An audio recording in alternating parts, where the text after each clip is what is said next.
Hi every one, accountants ഹബിലേക്ക് എല്ലാവർക്കും ഒരിക്കൽ കൂടി സ്വാഗതം.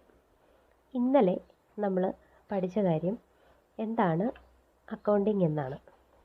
ഇന്ന് പറയാൻ ഉദ്ദേശിക്കുന്നത് അക്കൗണ്ടിങ്ങിൻ്റെ കുറച്ച് കീ ടേംസിനെ പറ്റിയാണ്. ഒന്നാമതായി അസറ്റ്സ്. അസറ്റ്സ് എന്ന് വെച്ചാൽ ഒരു ബിസിനസ് ഓൺ ചെയ്യുന്ന വിലപിടിപ്പുള്ള വസ്തുക്കളെയാണ് അസറ്റ്സ് എന്ന് പറയുന്നത്. അത് ചിലപ്പോൾ ക്യാഷ് ആകാം, ഇൻവെൻട്രി ആകാം, എക്യുപ്മെൻറ്റ്സ് ആകാം, മെഷീനറി ആകാം, അതുപോലെ ബാങ്കിൽ കിടക്കുന്ന ക്യാഷ് ആകാം. ലയബിലിറ്റീസ് എന്ന് പറഞ്ഞാൽ ഒരു ബിസിനസ് ആർക്കൊക്കെ എന്തൊക്കെയാണോ കൊടുത്തു തീർക്കാനായിട്ടുള്ളത്, എന്തൊക്കെയാണോ അയാളുടെ കടങ്ങൾ, അതിനെയാണ് ലയബിലിറ്റീസ് എന്ന് പറയുന്നത്.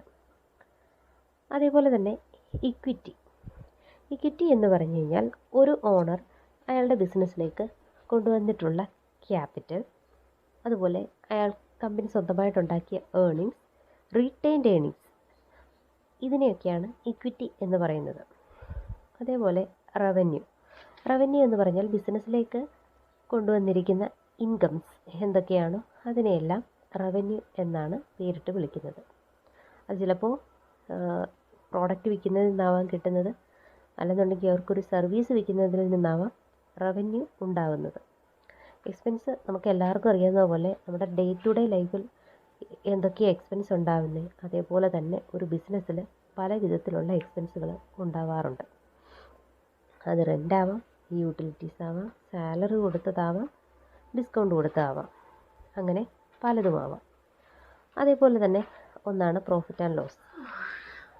പ്രോഫിറ്റ് ആൻഡ് ലോസ് എന്ന് പറയുന്നത് മൊത്തം റവന്യൂ മൈനസ് മൊത്തം എക്സ്പെൻസ്, ഇതിനെയാണ് പ്രോഫിറ്റ് ഓർ ലോസ് എന്ന് പറയുന്നത്. അതായത് കുറച്ചുകൂടെ മുന്നോട്ട് ചെല്ലുമ്പോൾ നിങ്ങൾക്കത് കൂടുതൽ വ്യക്തമായി മനസ്സിലാവും. അപ്പോൾ ഒന്നുകൂടെ നമുക്ക് പറയാം. ഒന്ന് അസറ്റ്സ്, അതായത് കമ്പനിക്ക് സ്വന്തമായിട്ടുള്ള കാര്യങ്ങൾ. ലയബിലിറ്റീസ്, എന്തൊക്കെയാണോ കൊടുത്തു തീർക്കാനുള്ളത് അത്. ഇക്വിറ്റി, ഒരു ഓണർ ബിസിനസ്സിലേക്ക് കൊണ്ടുവന്ന ക്യാപിറ്റൽ. അതുപോലെ റവന്യൂ, എന്തൊക്കെയാണോ വരുമാനം അതെല്ലാം. അതേപോലെ തന്നെ എക്സ്പെൻസ്, എന്തൊക്കെയാണോ കമ്പനിക്ക് ഉണ്ടാകുന്ന ചിലവുകൾ അതെല്ലാം. അതേപോലെ തന്നെ പ്രോഫിറ്റ് ഓർ ലോസ്, ഒന്നുകിൽ ലാഭം അല്ലെങ്കിൽ നഷ്ടം. ഇത്രയും വാക്കുകളാണ് ഈ വീഡിയോയിൽ ഞാൻ ചെയ്യുന്നത്.